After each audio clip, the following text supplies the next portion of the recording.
Volcanic eruptions are one of the most powerful forces on Earth.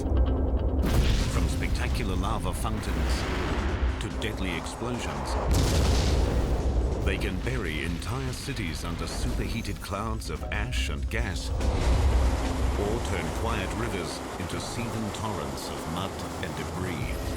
Scientists are struggling to understand these unpredictable time bombs.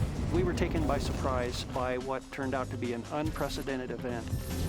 We'll circle the globe, profiling some of the most significant eruptions of our time, each more devastating than the last, each leading to a potential mega-eruption that could change the world as we know it.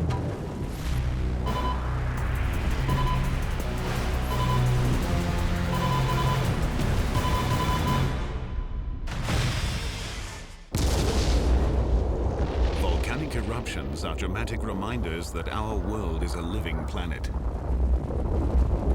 Their destructive force is 4 billion years old, a force that commands respect. Volcanoes combine the beauty and the beast, the power to create and to destroy. From the very beginning, they've served a vital function, releasing heat, gas, and minerals from deep beneath the Earth's crust. These byproducts proved vital to human life, creating the Earth's atmosphere. If volcanoes did not exist, neither would we. To me, they're one of the most beautiful things you can ever witness. But to the people who live under them, they're the most terrifying and destructive thing you can ever witness. Cameraman Jeff Mackley's mission to film the world's volcanoes comes with risks. On one mountain, he avoided death by moments when a lethal mixture of hot gas and ash just missed him. There was a loud roar like a freight train, and a pyroclastic flow came down the valley that we'd just been in. So, yeah, another 5 minutes either way, it would have been curtains for us. Mackley risks his life to record volcanoes' beauty. Others risk theirs to record their power. Many of us have experiences that could either have gone one way or the other, depending upon just something small that happened. In the past 60 years, volcanic eruptions have killed at least 27 scientists. Even so, their quest for knowledge continues. On average, between 50 and 60 volcanoes erupt every year. About 20 are erupting at any given moment. All are vents in the Earth's surface. Most take place within the Ring of Fire, an area around the Pacific Basin where tectonic plates collide, allowing molten rock or magma to be released. Thick magma loaded with gas triggers explosive eruptions. Thinner magma with less gas is less volatile. To compare and categorize eruptions, scientists have developed the Volcanic Explosivity Index, or VEI scale. Each notch up the scale means a higher ash cloud, more ejected material, and greater explosive energy. The events profiled here begin with a non-explosive eruption and peak with a planet-altering super eruption, one that experts say will eventually happen.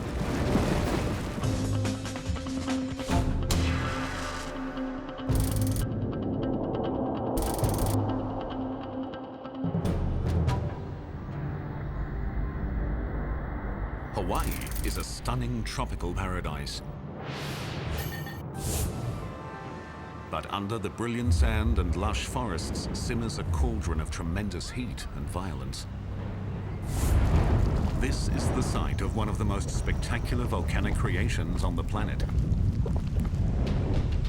All of the Hawaiian Islands are volcanoes, built over 70 million years by a powerful geological formation called, appropriately, a hotspot. A hotspot is a narrow zone which has an excess amount of heat in it. And the heat rises, and relatively near the Earth's surface, this heat melts the rocks, and then that melted rock erupts as lava. February 1983. Kilauea, on the big island of Hawaii, sends lava fountains 80 meters into the air. Because Because the magma is thin and doesn't contain much gas, the eruption is not explosive, but it's still dangerous. For 7 years, the eruption continues. The lava inches forward, slow enough to outrun, but totally unstoppable. In February 1990, it reaches the fishing village of Kalapana. Hundreds are evacuated. It became a very painful experience, actually, to watch this because it was just creeping through town, you know. Every week or so, another block's worth of houses were gone. Residents have time to pack up their belongings and, in some cases, their entire homes. Others can only watch as the lava destroys their past. We moved out that afternoon, and 2 days later, our home was engulfed by flames. And we were able to watch the lava come into our yard. By December, the entire village is gone, buried under more than 15 meters of molten rock. Behind me is the eastern edge of what used to be the town of Kalapana. In 1990, there were about 150 homes out here, and they've been buried by about 5 stories worth of lava. Despite the hardships caused by the volcano, some Hawaiians see beyond their personal tragedy. They respect the power and the beauty of the lava, a force they worship as a goddess named Pele.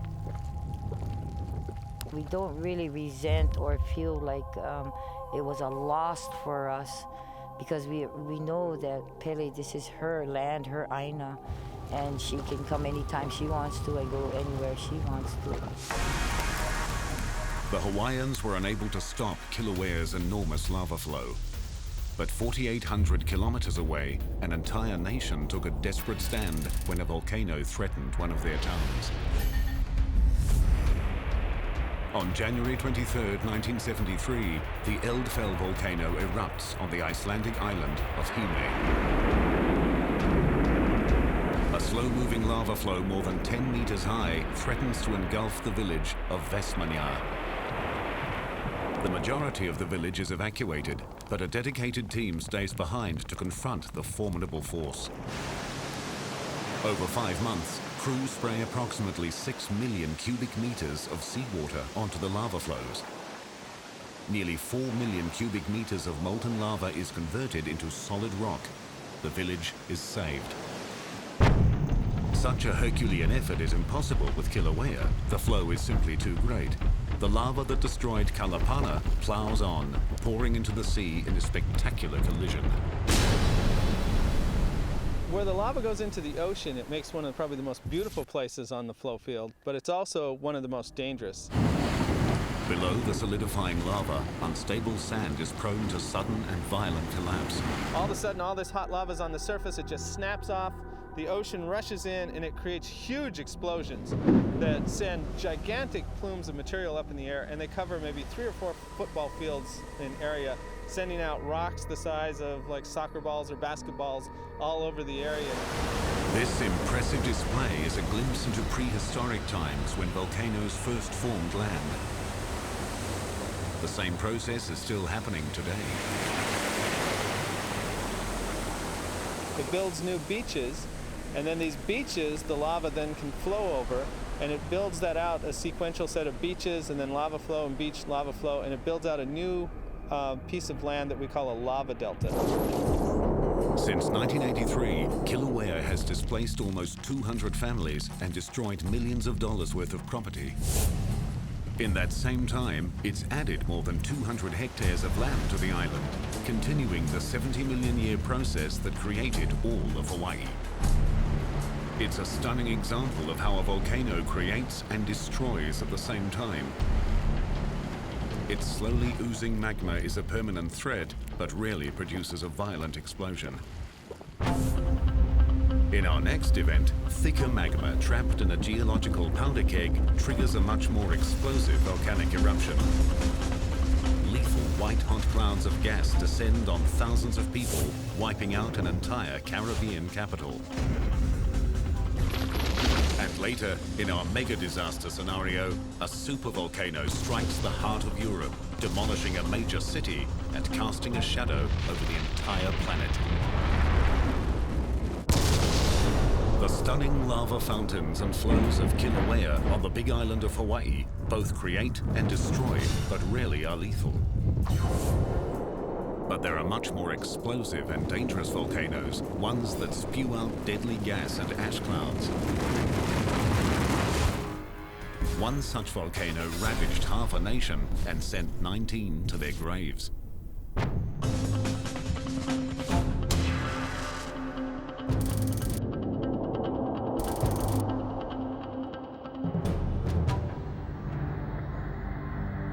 Montserrat is a lush and tranquil Caribbean retreat.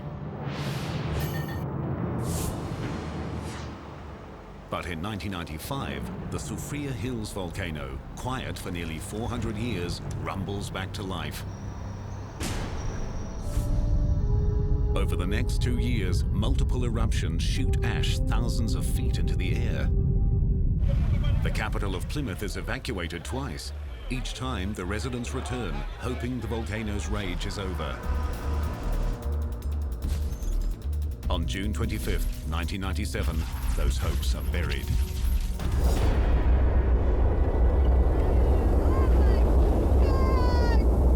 At 1 p.m., a giant ash cloud erupts nearly 10 kilometers high. In the next 30 minutes, close to 800-degree mixtures of ash and rock race downhill at more than 100 kilometers an hour. The lethal clouds are called pyroclastic flows. Roy Daly lives 3 kilometers from the volcano. He hears the eruption and rushes outside to see the flow racing by him, less than 50 meters away. Started to feel some heat, and the darkness started to roll over the road. So I got in my car and I sped away like crazy. I drove on top the hill, away from the pyroclastic flow. The force of the thick mixture of gas, ash, and rocks flattens everything in its path. Roy watches helplessly as entire villages are destroyed. He's managed to escape the pyroclastic flows, but he's not out of danger yet. I was scared to death. I thought I wasn't gonna live. It was so dark that if you put your hands to your face, you couldn't see them. Hot ash raining down on you, real hot ash. I felt scared. I couldn't move, I couldn't see, I couldn't breathe properly. So, of course, I felt I was gonna die. But I was hoping I didn't die, and I didn't. Roy is finally evacuated by helicopter, but not everyone is able to escape.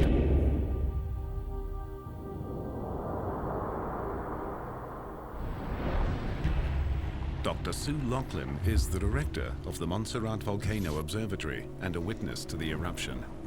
The maximum speed of pyroclastic flows on that day could have been in excess of 150 miles per hour. Even though people saw it coming, there was very little they could do to make their escape.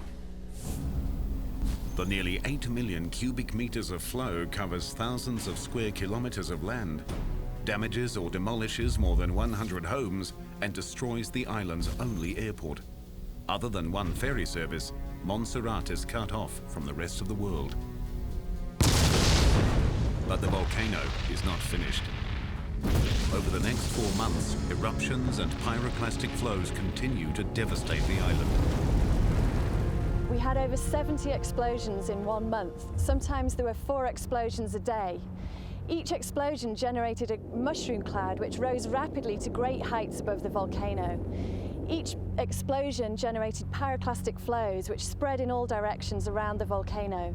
You can see behind me the impact on Gage's Mountain of surges as they came over the mountain during one of these explosions and singed and burned all the vegetation there.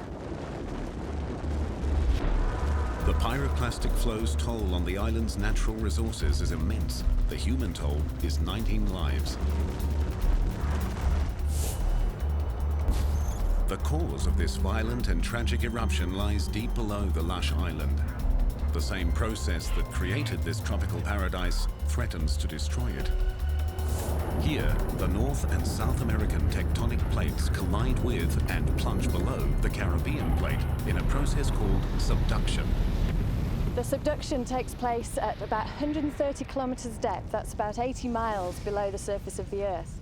As the plate goes down, parts of it melt, and this forms magma. And the magma works its way up to the surface over many thousands of years. Unlike Kilauea, the Soufriere Hills volcano produces thick magma. Over thousands of years, it forms the classic steep volcanic cone called a stratovolcano. The magma contains a variety of gases, all under intense pressure. It slowly rises until it reaches the Earth's surface when the pressure is released. Just like a bottle of champagne, the gases suddenly expand and the volcano violently erupts.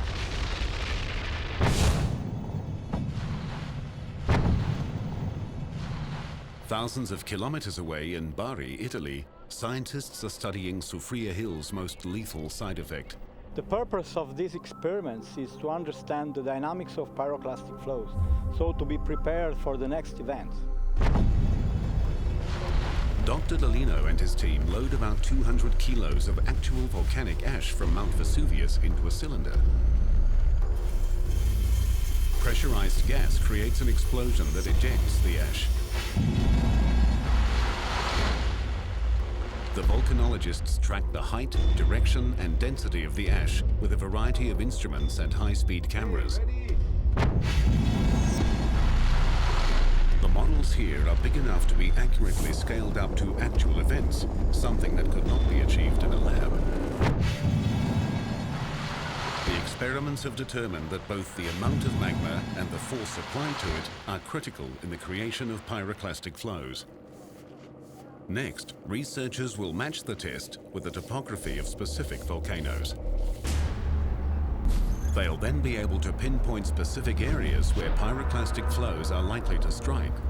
Local authorities can evacuate those areas prior to an eruption, potentially saving many lives. But tragically, for those in the path of stratovolcanoes like Soufriere Hills, pyroclastic flows and ashfall aren't the only threats. Every year, between 1,200 and 2,000 millimeters of rain fall on Montserrat. Heavy rains run down the channels created by the pyroclastic flows, transforming them into massive mudslides called lahars. Most of this debris that we see around us is caused by lahars, washing all the pyroclastic flow debris further down the hill and progressively burying Plymouth under all this mud and boulders. Lahars have buried so much of Plymouth that the city has been permanently abandoned. They were the volcano's final salvo in a brutal one-sided war. The Soufriere Hills volcano destroyed more than 1,000 homes, left more than half of the island uninhabitable, and destroyed the nation's capital. About 4,500 people remain on the once thriving island of 12,000. It was sad to see people just having to go by droves out of Montserrat. But it was understandable because these people had lost their properties. It was a pure strength why I stayed here. I mean, you had no place to go, no place to live, with families and friends being shacked up still in schools and churches. It was difficult and it was very sad. But the volcano has also created new opportunities that have helped revitalize the island. Volcano-related tourism is rising. Roy Daly owns and operates a tour bus business. People are anxious to see a live volcano. I don't think there's any place on the face of the earth that you could see a live volcano from approximately 1 mile from it bubbling and rolling and rocking, right? Though Soufriere Hills' multiple pyroclastic flows and lahars were lethal and destructive, its eruptions never exceeded a 3 on the Volcanic Explosivity Index.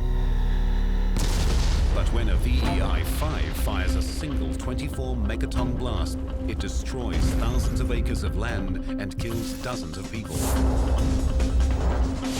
And later, scientists explore the potential for a super eruption, one unseen in modern times, one that could kill millions. The pyroclastic flows and lahars of the Soufriere Hills volcano on Montserrat destroyed the island's capital, killed 19, and changed the nation's landscape and thousands of lives forever. In 1980, America's Pacific Northwest experienced a different and rare type of eruption that acted like a giant cannon blast. flattening entire forests and killing dozens.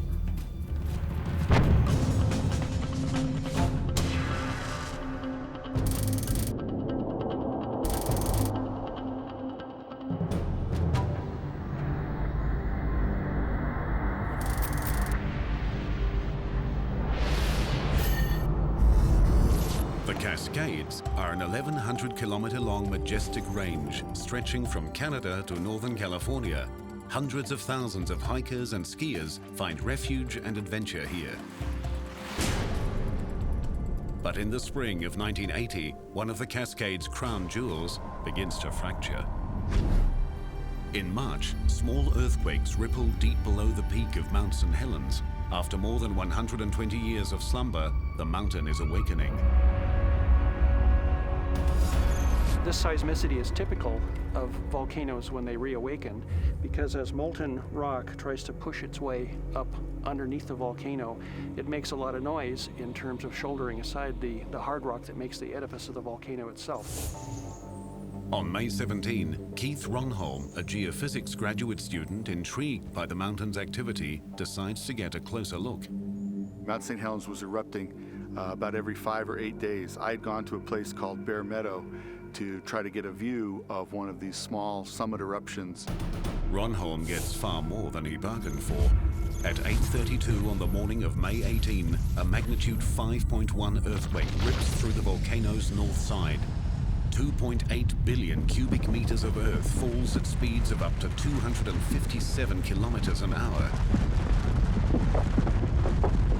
I was reading a book in my truck when I heard some people yelling, and I looked over at the mountain, and the entire north side of the mountain was sliding down. The Earth's movement releases the enormous pressure holding the magma inside the volcano. A 24-megaton blast, over 1,800 times more powerful than the Hiroshima atomic bomb, shatters the north face of the mountain. The blast is unusual in that it doesn't shoot straight up as most eruptions do. This is a rare lateral blast, slamming a huge cloud of rocks, trees, and ash approximately 180 degrees out from the mountain. There was a puff of dark gray churning ash, and within 10-15 seconds, that ash had expanded out and had covered the entire mountain. All of this was happening silently, and it was no noise to reinforce my flight response. I was 10 miles away, and you don't, at least initially, feel like something's going to hurt you from 10 miles away. So I stood there and I took pictures, and I was fascinated by watching this event. As the huge cloud of debris races over the two ridges between the volcano and Ronholm at 483 kilometers an hour, Keith suddenly realizes he's in serious danger.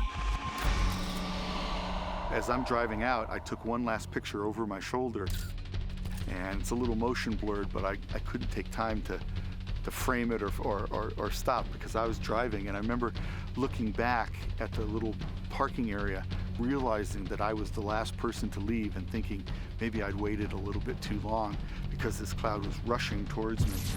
Luckily for Ronholm, the strongest part of the blast heads north and northwest. The portion that's heading northeast, directly towards him, has less energy, allowing him to escape down the mountain. The lateral blast spews ash and gas up to a height of 24 kilometers. Less than an hour later, a vertical eruption sends more ash skyward.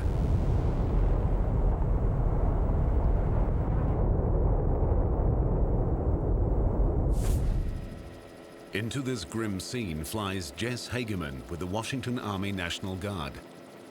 Most of the trees were blown over by the eruption, and we're talking about 14, 15 miles downstream of Mount St. Helens. The whole landscape was changed. It made you feel like sort of a gnat flying around the universe, because in comparison to the size of the eruption, it was amazing. Amazing and horrific. 800-degree pyroclastic flows race down the steep flanks at up to 129 kilometers an hour. In some places, they are 37 meters thick. In the early hours of the disaster, the enormity of the destruction to the landscape is impossible to comprehend. But it only takes one sobering moment for Jess Hageman to realize the human toll. It was on this ridge right straight ahead of us here that we found the first 2 survivors in the blast area. And that turned out to be Jim Skamanki and his partner, Leonti Skirkadov. And we eventually were able to pick those 2 people up. Leonti died in the hospital after we got him there, but Jim is still alive and survived. Rescuers find a handful of stunned survivors, but the eruption kills 57, mostly campers and tourists. 9 hours after its start, the eruption ends.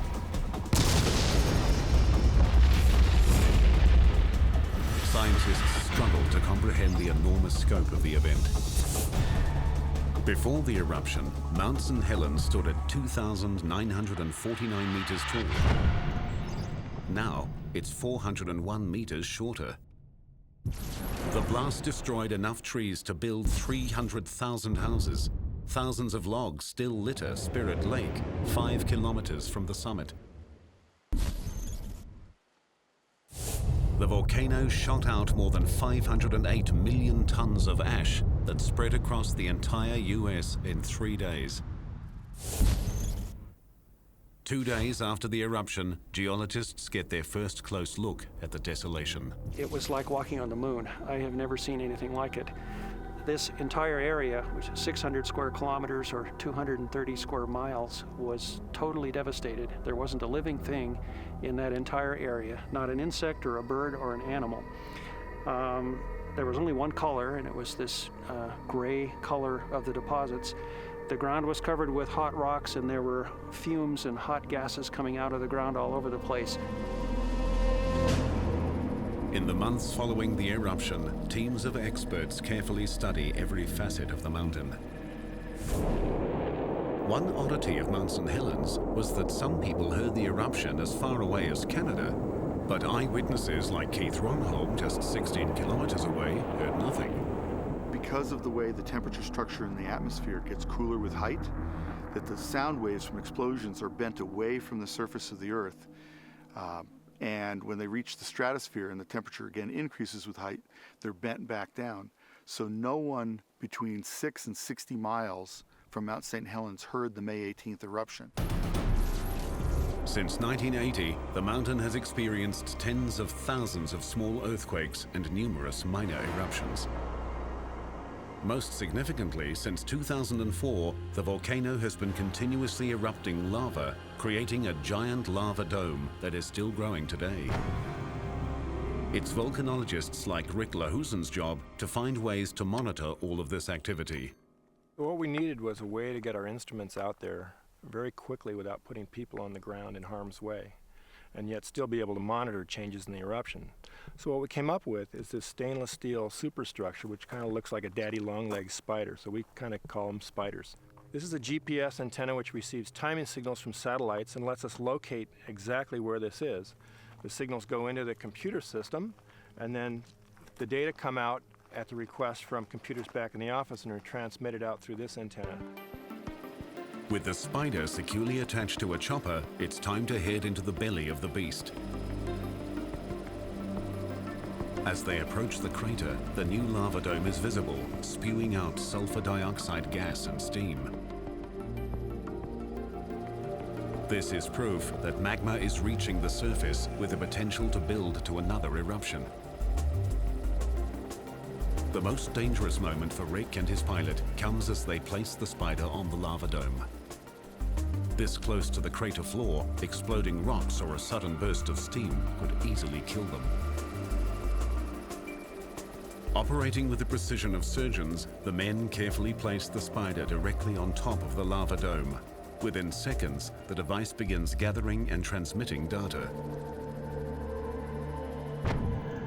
At the Cascades Volcano Observatory in Vancouver, Washington, Lahusen analyzes the spider's digital camera images. Time-lapse photography shows the lava dome's formidable growth.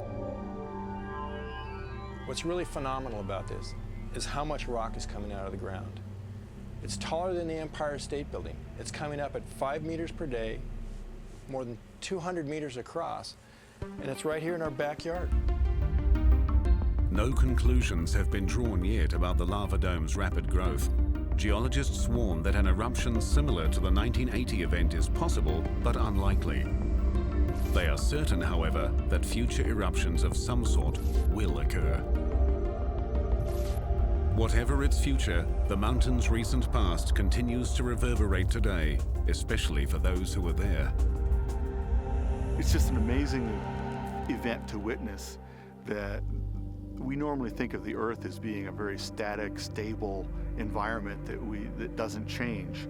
But when you get to watch a volcanic eruption and you watch a giant piece of the Earth slide away, followed by this dynamic, churning ash cloud that flattens tens of square miles of forest, you realize how powerful nature can be and how powerful geologic forces can be. Mount St. Helens VEI-5 lateral blast destroyed a massive amount of land and killed 57 people.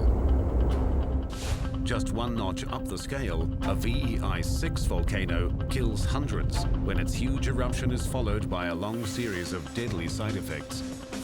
And later, scientists reveal the unthinkable effects of a mega-eruption that they guarantee will happen sometime in the future.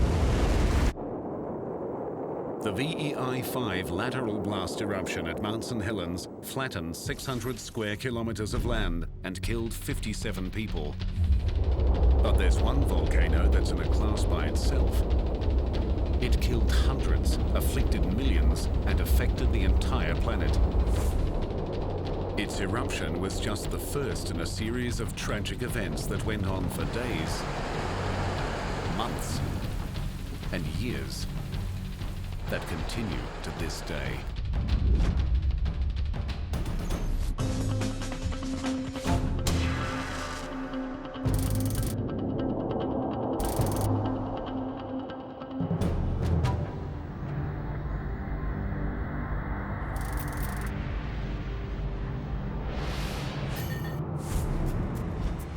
Luzon is the largest of the Philippine islands. It's home to 56 million people, the capital city of Manila, and Mount Pinatubo. For centuries, thousands have lived on and around the mountain. Farmers harvest rice and other crops from its fertile soil. What many locals didn't know or believe is that the mountain is a volcano. Even most experts who knew it was thought it was inactive. On June 9, 1991, the mountain erupts for the first time in more than 500 years. Eruptions, earthquakes, pyroclastic flows, and ash batter the island day and night. Geologist Dr. Kelvin Rodolfo arrives 4 days later. The amount of ash was falling so thickly you couldn't see any more than 20 feet. There were pieces the size of chicken eggs that were landing on us. On June 15th, a massive eruption spews 5 cubic kilometers of volcanic debris 35 kilometers high. The top of the mountain collapses, triggering a series of large earthquakes. Rodolfo is one of thousands trapped in the city of Olongapo, 33 kilometers from Pinatubo. I was terrified continually during the eruption. Every 3 minutes or so, there was a noticeable tremor, one of the magnitude that would cause you impulsively to want to run outside of a building. But outside, the scene is equally terrifying. Reddish lightning was darting horizontally above people. And the claps of thunder were practically simultaneous with the lightning. This intra-cloud lightning is caused by static electricity in the ash cloud. It's seldom dangerous because it strikes horizontally instead of vertically. Still, fear of the conditions outside stops many locals from sweeping the ash off their roofs, something that will have fatal consequences. On the same day as the eruption, a typhoon strikes Luzon. The heavy rains mix with the ash. Since ash consists of fine particles of rock and minerals, Adding water turns it into a cement-like substance. For those with several centimeters of ash on their roofs, the mixture is a deadly one. The passing typhoon saturated the ash with water, making it a lot heavier, causing roofs to fall in and pull the walls of houses in after them. As if that isn't enough, vast pyroclastic flows fill the valleys around Pinatubo with debris. Once again, the typhoon turns a volcanic byproduct into a lethal weapon, lahars.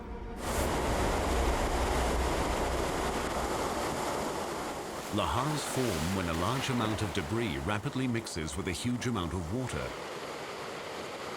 The powerful mass churns downstream, destroying anything and anyone unlucky enough to be caught in their path.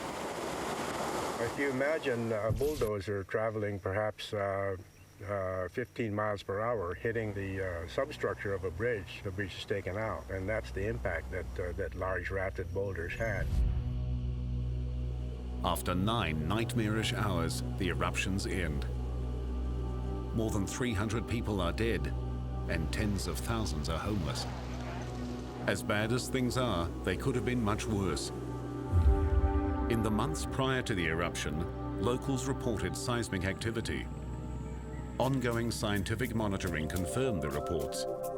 Guided by experts who pointed out specific high-risk zones, officials evacuated more than 58,000 people in the days and hours leading up to the eruption.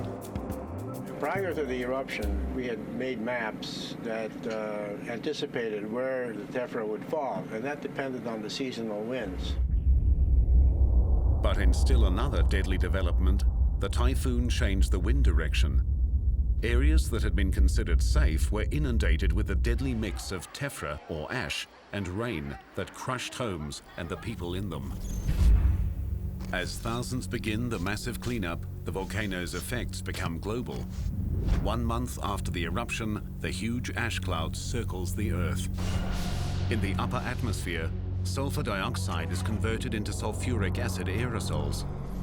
They reflect the sun's radiation away from the Earth, cooling the entire planet's surface by 1 degree. The effects on the Earth's atmosphere will last more than 2 years. Back in the Philippines, the volcano's after effects continue. In the 3 months following the eruption, heavy rains trigger more than 200 lahars. As time progressed and the flows eroded deeper and deeper into the lahars, the channels got larger and larger and became much more efficient conduits for the slurries to flow down. To help the hundreds of thousands of people in harm's way, lookouts are stationed upriver. When they sight a lahar, they radio priests like Father Nestor Tayeg, who ring their church bells in warning. The bell sounds would be heard by the community any time of the night like an alarm, a warning.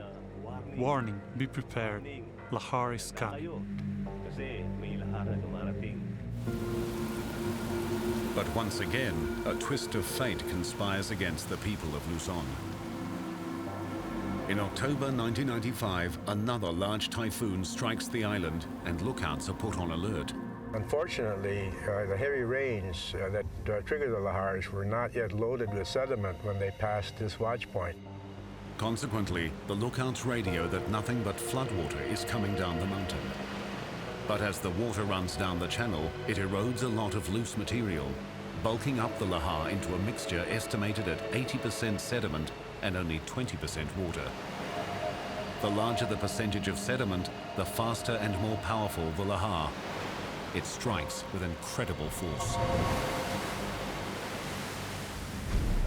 It was making this noise, this sound, just like rampaging horses. It was coming closer. Suddenly, it invaded our parish church. The second floor of my rectory where I live was buried, and I climbed on top of the bell tower.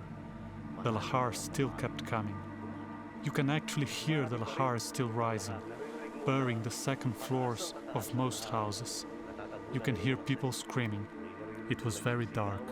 You can't see a thing. The lahar kills dozens and buries the entire town of Bacolor. Like cement, the remains of the lahar dry quickly and turn rock hard. Today, the entire village is built on top of the dried-out lahar. Eerie reminders of the devastation are everywhere, including Father Ness's church, where a new floor had to be built over 7 meters of mud. Since 1991, thousands of lahars have killed nearly 400 people and destroyed more than 42,000 homes. But scientists fear that Pinatubo is still not finished. On top of the mountain, a new threat is forming. Not magma, but years of heavy rainfall that have created a giant lake in the volcano's caldera. It breached its banks in 2002, generating a massive lahar. Geologists are concerned about a huge fault that runs through the area. The rocks weakened by the fault are more easily eroded, and the walls of the channel are very steep, and so landslides could fall and plug the channel and cause the lake level to rise again and then spontaneously flush out in large amounts. That would generate new large lahars. The lake contains 100 million cubic meters of water. 46,000 people live below it. All would be threatened by a major lahar. To date, the eruption and lahars have affected almost 2 million people. For the battered but resilient residents of Luzon, Pinatubo is a constant threat. For scientists, it's an ongoing spectacle. In geological training, we are accustomed to thinking in terms of small events repeated over millions, tens of millions, or even hundreds of millions of years to generate mountains. But here we see events happening within a day. A huge amount of pyroclastic material, a huge hole developed over a matter of hours or days.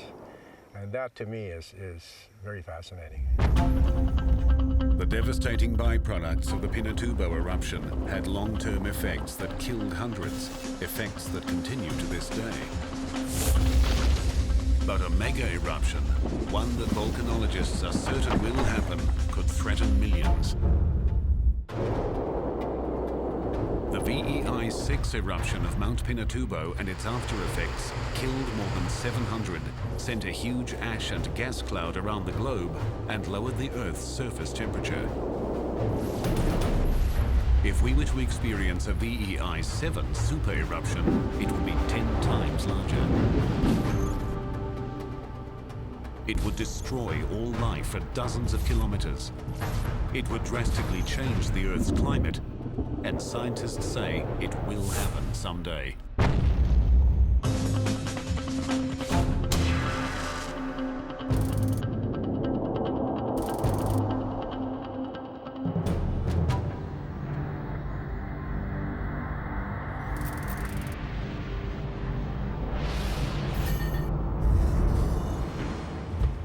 The 5 million people in the Naples, Italy area live in the highest volcanic risk zone in the world. Approximately 11 kilometers to the east is Mount Vesuvius. Its 79 AD eruption killed more than 20,000 in Pompeii and other villages. Since then, the volcano has erupted 50 times, most recently in 1944. Vesuvius looms over Naples as a constant threat. But 15 kilometers to the west is a far less conspicuous but potentially far more deadly volcano, Campi Flegrei. Campi Flegrei is an enormous 13-kilometer wide caldera with a series of craters scattered inside.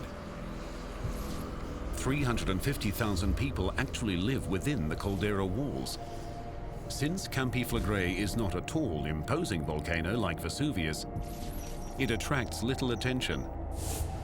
But volcanologists like Steve Self know the massive power it contains.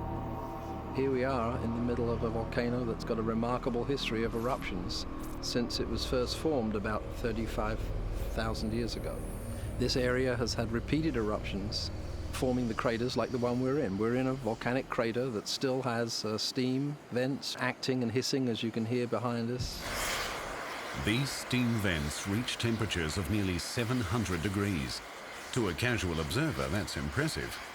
But to experts, the vents, along with ground shifts, are ominous warning signs. An indicator of Campiflagre's power lies in deposits left by a massive eruption 35 to 40,000 years ago. It was 10,000 times larger than the 1991 Pinatubo eruption.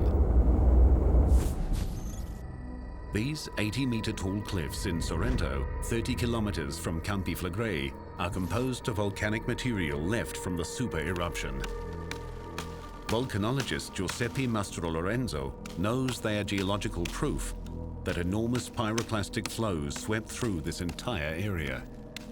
The pyroclastic flow moved this way as a turbulent cloud and then emplaced en masse, thus causing the burying of all the area around Naples.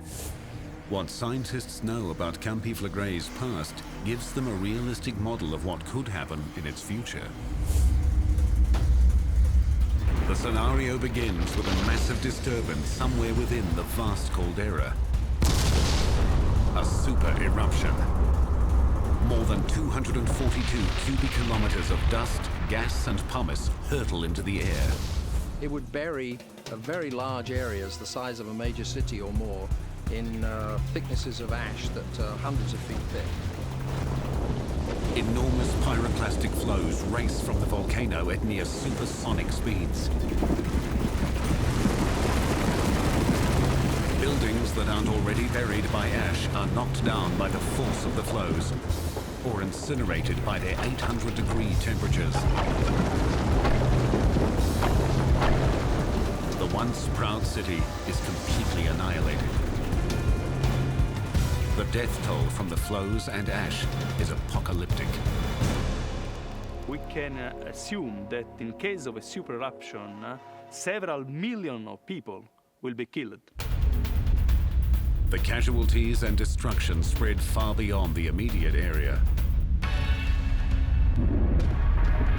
The eruption column grows to a staggering height of 30 kilometers.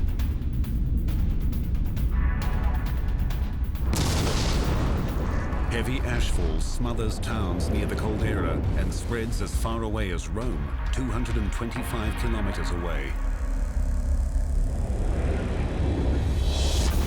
The city is pelted with more than 20 centimeters of ash.